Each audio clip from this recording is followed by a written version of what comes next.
Greetings. What's up? It's Debra. Happy Wednesday to you. I want to answer a question that I got that I think is a really good one. How do I quickly turn around challenging conflicts with family? Family can be hard because you have a long history of, challenging interactions. So if you can do it with family, then it's even easier to do it at work or with someone that you don't have as long of a history with. So, my name is Debra Watts, and I help Mavericks, such as yourself, to be able to move from loneliness, isolation, or burnout, whether it's in themselves or in their team or family, into a place where they have their own personal, unique leadership style that works for them and can help them to build resilient teams and families. So, today, I really want to talk a little bit more about this issue of conflict because it is so important. And when you learn this, you'll not fear conflicts, you'll be able to embrace them. So, the idea of what do we focus on with conflict when we have challenging situations? And I've brought up many times before in any form of communication, whether it's conflict or not, that understanding is key. And so one of the areas where we struggle the most when it comes to family is we may tend to get defensive, whether we get defensive or our family member gets defensive. If you're watching the replay, go ahead and type #replay and let me know in the comments, have you ever noticed a pattern of getting defensive with one family member? Or maybe a family member getting defensive with you on a consistent basis, even when in your mind there was no need for them to get defensive. Okay? Usually that happens because people don't feel safe. They feel like they're going to get attacked, that in some way their safety is at stake, and so that's why they get defensive. They want to protect their ground. They don't want to be harmed in any way. This is what's going on for them inside, whether they're consciously aware of it or not. They feel like if they're not defensive, that you're going to harm them. So I want you first to think about that for a moment. Is it true that if they're not defensive, that you're going to harm them? Usually the answer is no. But there may be some validity to their fears if you take information that you know about them and say to them in an unkind way when you know it's a sensitive topic for them. That could trigger their defenses because that would hurt, right? So the first thing to always check in is, for yourself is, am I saying things that would make the other person need to get defensive? Or am I doing things that would make the other person feel like they need to be defensive?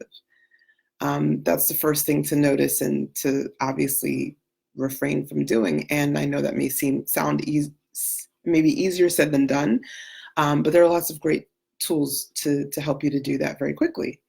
On the other side, though, what if there isn't anything that you're doing that's unkind and they're getting defensive? It's probably going on for them, right? Maybe something that is from something that has nothing to do with you, but over the years, you've developed this habit of creating this need that in them, they have the need that they've created within themselves to get defensive. So how do you deal with that?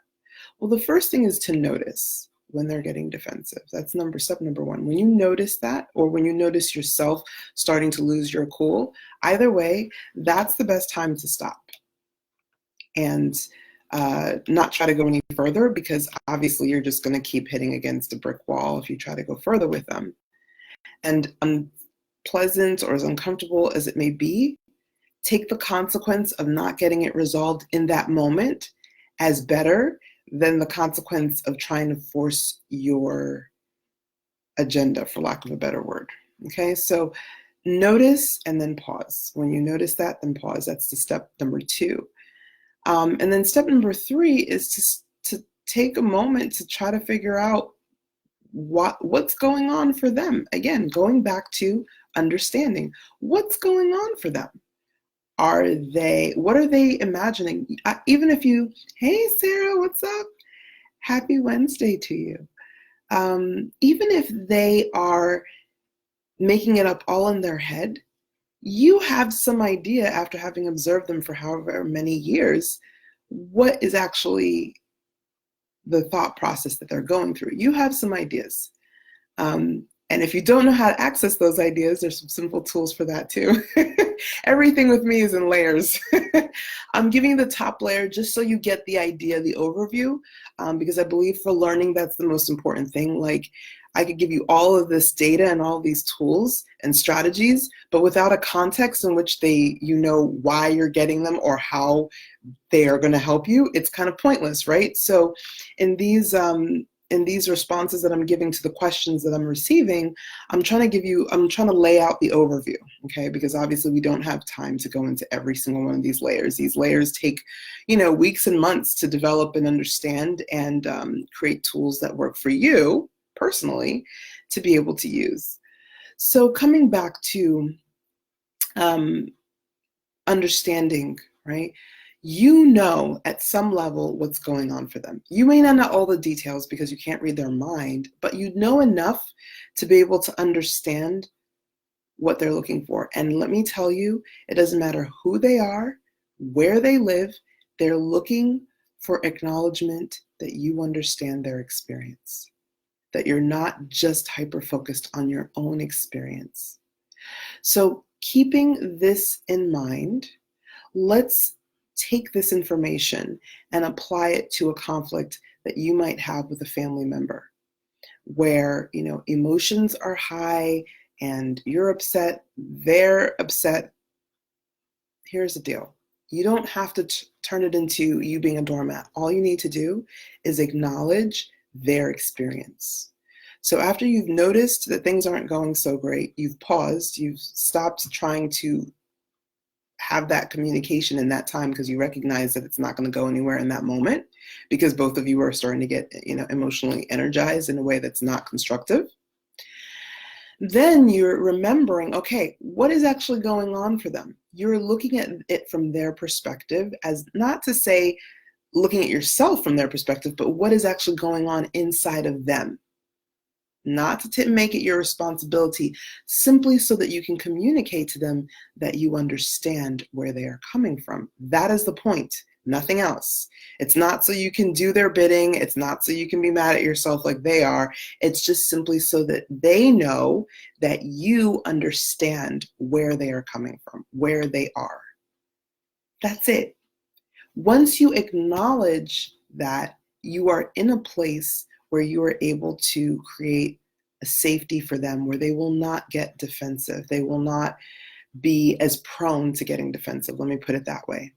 Now, if you can do that consistently, day in, day out, week in, week out, month in, month out, it doesn't take long before those dynamics will shift and there will be far less defensiveness on both sides and far more willingness to have a relaxed and constructive communication session, whatever that might be, whether it's writing emails and texts or if it's talking on the phone or talking in person or whatever it may be. So I want you to think about this, take this into your world today and over the coming weeks, and notice the times when people get defensive. Notice the times when they immediately start accusing you of something when you're trying to have a conversation about something else, or maybe they're getting short with you, or whatever it is that they do when they get defensive. You know it, you can sense it.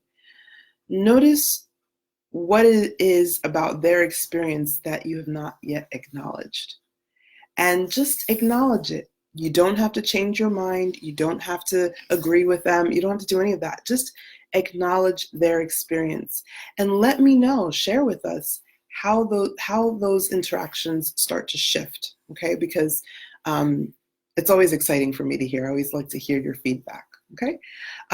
One last thing, if you would like the free PDF on how to use conflicts to build trust, okay, just let me know in the comments. I will share it with you. In there is a great PDF, and it also comes with a free training specifically for conflicts, where I go into a little bit more detail on some other aspects of how you can use conflicts to build trust. Okay, so much love. Have a wonderful rest of your week. Take care. Bye.